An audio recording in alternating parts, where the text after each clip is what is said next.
Good morning YouTube, welcome back to the channel. Today's video, I will be upgrading this beast here, which is my Durst 139G, which is a 5x7 enlarger, to an 8x10 enlarger. Now this is something I wanted to do for years.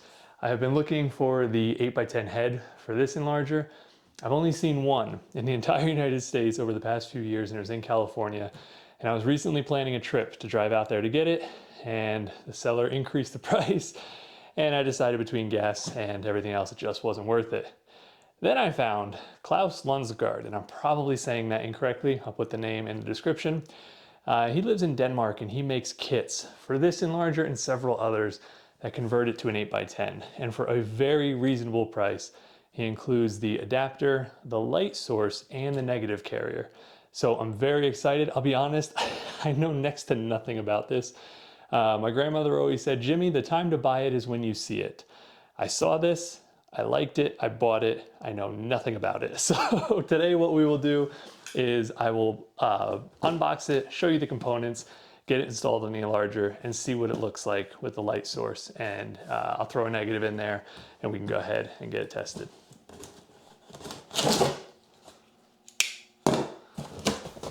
Everything in that box was packaged extremely well. UPS could have drop kicked it and it would have gotten to me just fine.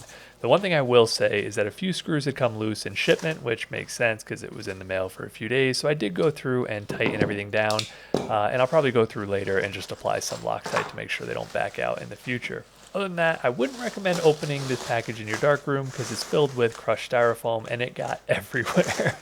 But other than that, I was very pleased with how it arrived.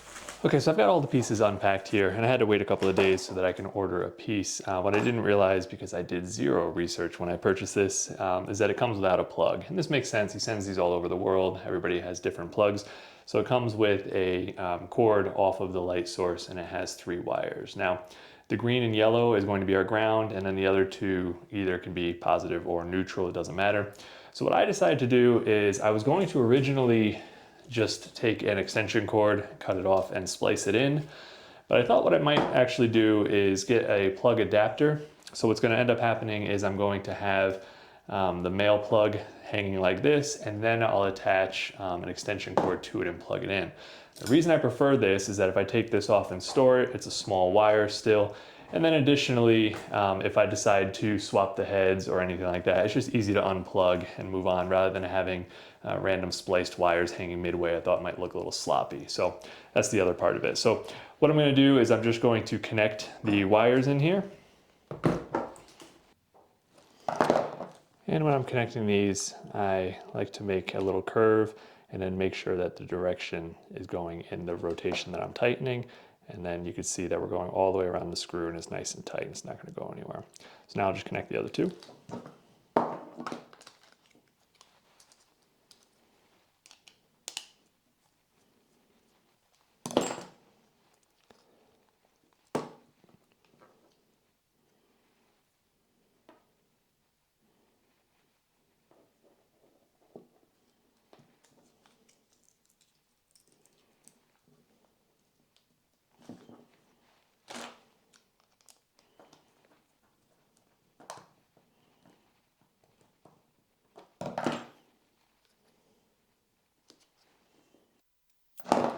So when I'm doing this, I always like to make my connections where the wire sheathing stops just before the screw, and then I have wire going all the way around. And that's just to make sure that it's going to have a strong connection. It isn't going to pull out. I've done that all the way around on all 3. Okay, and now I'm going to go ahead and test it. I'm leaving the protective cover on just until I get it installed and tested. I don't want to risk damaging it. But as you can see under it, it's white. It just has a green protective film.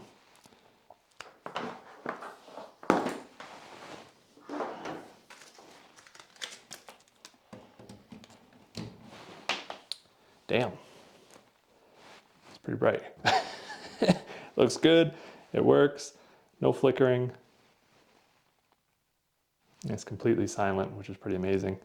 So now what I'm going to do, I'm not going to make you watch it because it's just for aesthetics. The cord is just about 1/4 of an inch long. So I'm going to put some electrical tape on the inside just so you can't see those wires. But the connections are good. The light functions perfectly. So now I'm ready to go ahead and take off the old one. If you've never used a condenser enlarger before, there's these giant pieces of glass. And in this case with this enlarger, I have two pieces of glass for 4x5 and 5x7 that I swap out. And they're these curved pieces that face each other. And they're very, very heavy. So it'll be, so that's the one concern that I have with this kit is I'm taking off all of this weight, and the pulley system obviously runs on weight. So I'm curious as I go to raise and lower the enlarger, how that weight balance is going to impact it. So my goal is that I'm hoping I'm going to be able to keep my negative carrier below the station here. So he supplies this spacer, which is intended to go in and replace the existing negative carrier. Now this spacer is about maybe a 1/16 of an inch thicker than my current negative carrier, but I'm hoping that I'm going to be able to make it work as is, because I still want to be able to use other formats on here, and I have this registered negative carrier. So if I'm able to keep the registered carrier below, I'll still be doing most of my printing with 6x17 and 4x5. So if I keep this here, it'll have two purposes. One, I could use this as a filter drawer, and two, keep using those formats with the registered carrier. But we'll see. First, I'm going to take off the head and see how it fits on top with the existing negative carrier.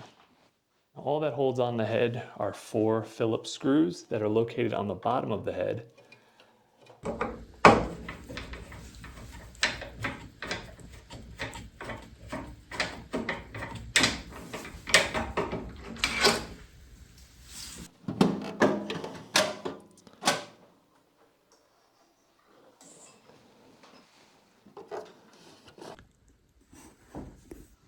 The next step will be to remove these two tabs. As you can see, they block the opening. So we just need to cut them out and make sure that this entire opening is even all the way around. Now to do that, I have to remove my negative carrier. Now I started this by clamping it into my woodworking vise and using a handsaw. The blade was dull. I just decided to put the Sawzall and cut it off, and it worked just fine. It left me with a rough cut, so then I just took a metal file, filed down the rough edges, and made sure that I had a nice smooth finish. Ultimately, the key here is just making sure that you continue the existing line and just remove that tab.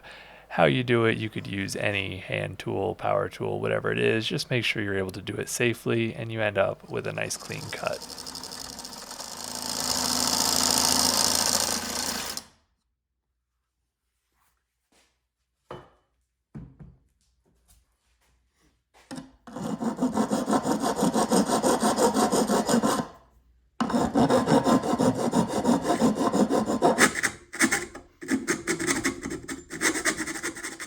Okay, this was the worst part by far. There are also tabs on the inside of the enlarger just above the bellows. So what I did was I moved the masking fingers in, and then I held the blade in my hand and just slowly carved away.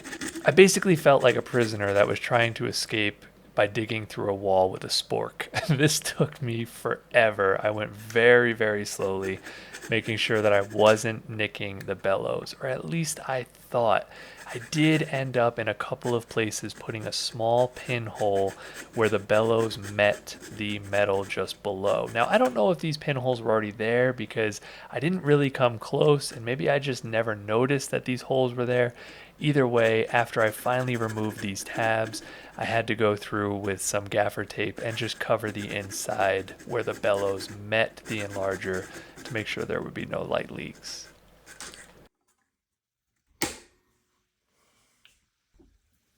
Okay, so that was terrible. I did a rough cut with a horrible blade. I'm just gonna file down these two little nubs here, just using a metal file to go down. But the good news is I got rid of them and I did not damage my bellows, shockingly. So I just have to do a bunch of cleanup. So now I'm just going to file down these nubs here and then clean up all the dust, and then we can move on.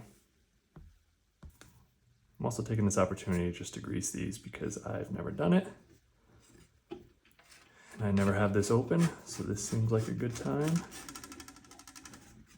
And I'm just using silicone grease.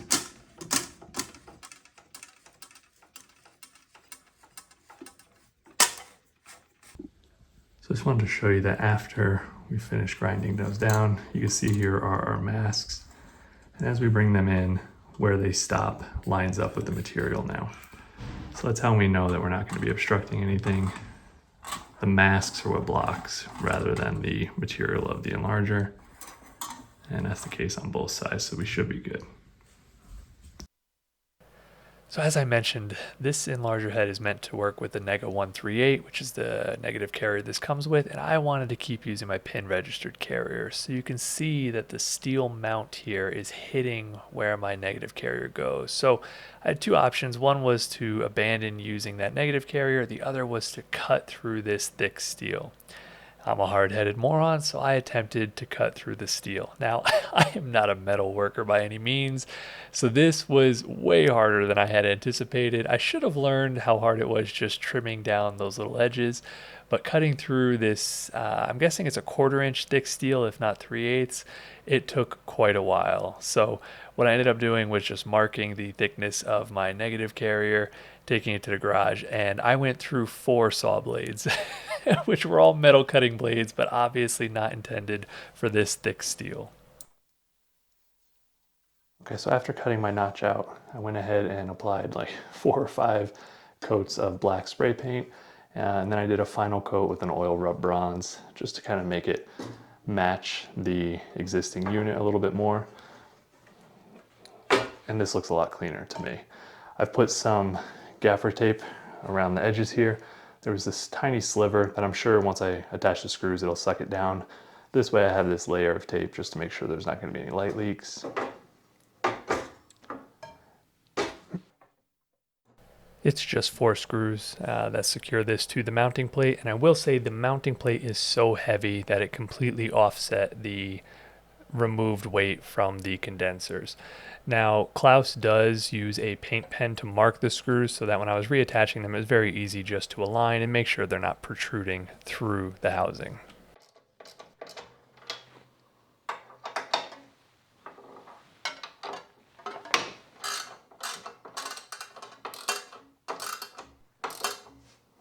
Okay, and here it is. Now I have not peeled off the masking on the unit itself just to keep it protected. But I did go ahead and spray paint all of the hardware just because I'm obnoxious.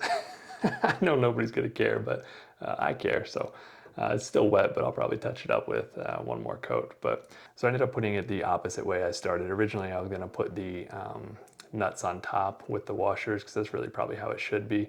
But there wasn't enough space to do it the other way. And as you can see, the bolts are long enough to protrude through the bottom, and I didn't like that being on top. So I decided to put the bolt head on top facing down with the washer, and then I used my own smaller washers on the bottom. So after I backed them off, there was a tiny sliver here, so I just went around the front of my negative carrier with gaffer tape on the front and the side, and obviously the negative carrier will be loading from the side, and there's no light that could protrude from the side because you have this block here. So it should be light tight all the way around, minimal light leakage, not too worried about it. Next, I just need to pop on the top.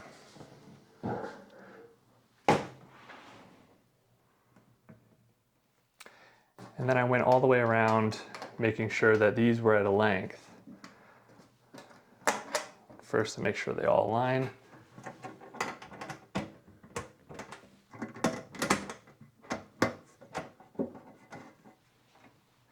And then I just made sure they're at a length where it'll pull just enough to compress the gasket, but not too hard. Perfect. Now let's move on to the negative carrier. Okay, so I've added gloves now for obvious reasons. We're working with glass and I don't want to get my fingerprints, nor do I want to get cut. So this is very simple. These are oversized pieces of glass. I'm going to clean them first.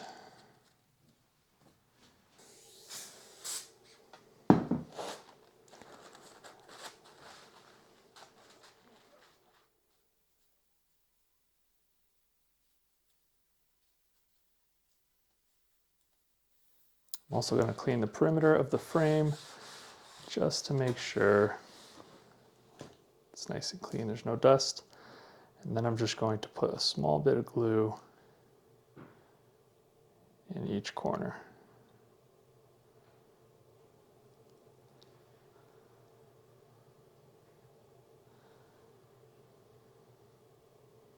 Yeah, I'll put a little bit in the middle too.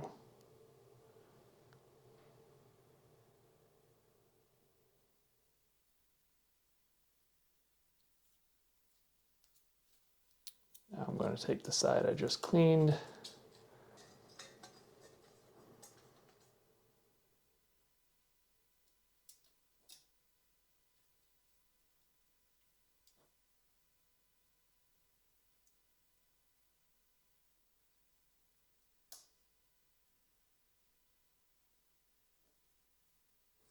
I'm going to line up the second piece of glue.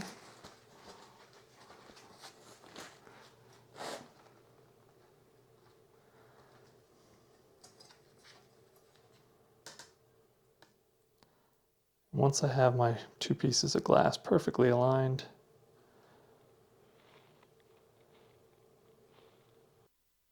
I'm actually going to put the glue on the glass, which is probably not what Klaus had in mind. But I do think this will be a lot easier. And now I'm going to bring the other edge of my negative carrier over, gently pressing down. And now I'll take inspiration from some of the greats, a little bit of an assist, and I'll let that dry. The glue is not in English, so I have no idea how long it takes to dry. I thought about using my own glue, but figured this was supplied, I might as well try it. So I'm just gonna let this set up overnight and hope that I didn't just glue those two pieces of glass together. We'll check on it in the morning. Okay, so I've got the negative carrier in. I may have glued those pieces of glass together a little bit. If I could start over, I wouldn't have used the crazy glue, I would just use silicone, put a couple little beads of silicone, press it together. This way it'd be easier to remove. And then if you do have any glue run, because this stuff is very fluid, you could just scrape it up if it were silicone. So I think that's probably the only thing I would do differently is use silicone instead of the glue. But we have our negative carrier here, and you can see the pieces of glass are all secured and everything is good. And then the next part that I wanted to do was to make sure that everything was aligned. So I use a laser aligner to make sure that my lens is parallel to my baseboard. But because I was adding a new head, I wanted to make sure that that third plane, which is the plane of the film, was also parallel. So what I did was I put the enlarger as high as it goes, I put the baseboard as low as it goes, and I measured the distance between the negative carrier to the baseboard on all four corners, and it was within 1/16 of an inch, and my measuring may have been slightly off, so I felt pretty good about that. And then what I did was I took a 4x5 negative, and I put it in each corner of the negative carrier and checked for sharpness at the corners, because if it were tilted one way or the other, you would expect the sharpness to differ throughout the quadrant. And then I want to show you a couple of other things that I did. Again, this is unique to the negative carrier I have, but it has this opening on the side, and Klaus includes this MDF adapter so that if you're not using the 8x10 negative carrier,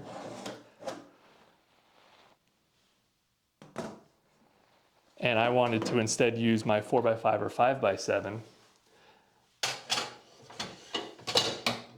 I can load in my 4x5 or 5x7 carrier here, and then I could take this adapter and just plug it in, and it's just to block the light. So it's really nice, because you could, in theory, put your 4x5 negative or 5x7, 6x17, whatever up here, but obviously because it's raised, you're gonna have a smaller image. So it's just easier to have both negative carriers here. But then in that same vein, if I'm shooting with the if I'm printing with the 8x10, I'm gonna wanna remove this negative carrier because it's more glass and dust in the way. And I may actually use this drawer in the future to hold the filters. But I built the same thing that Klaus included, a smaller one. to plug in here so that it blocks the light. And I've just put some weather stripping on the bottom and the top just to make sure that light's not coming down onto the baseboard. Then I turned off the lights, walked all the way around. There are a couple of small pinholes, especially where the rivets are, so I'll probably eventually go around with black silicone and just patch those up. But overall, the unit is extremely bright, extremely quiet, and it functions beautifully. This is significantly brighter than the condenser head that I had, and I'll go ahead here and show you in a minute. The final thing that I want to mention is lens selection. Now I have a turret that allows me to switch. So I have a 150 for 4x5, a 180 for 6x17, and then I'll have a 240 for the 8x10. Now this is a 210 millimeter lens, but this system's optimized for 240, so I'll eventually be using this Schneider Compenon S240. However, I don't have the correct flange to mount it to the Enlarger. I've ordered one, it should be here in a few weeks. So I just wanted to call this out because if you're wondering how I'm going to be using multiple formats on the same system, this allows me to quickly switch without having to fuss around with removing and swapping lenses. So the 240 is what Klaus has optimized the system for, but for testing, I went ahead and used the 210 and it worked just fine. And here it is with the 4x5 negative. You can see how even the illumination is all the way across to the corners. I actually have the door to my dark room open, so there's quite a bit of light pouring in. And you can still see just how powerful this light source is because the image is projected very cleanly on the baseboard. Now all I gotta do is get my butt out there and make some negatives. All right, well that's gonna do it for me this week. I hope you enjoyed the video. Otherwise, I hope you have a fantastic weekend. Now get out there and make some images.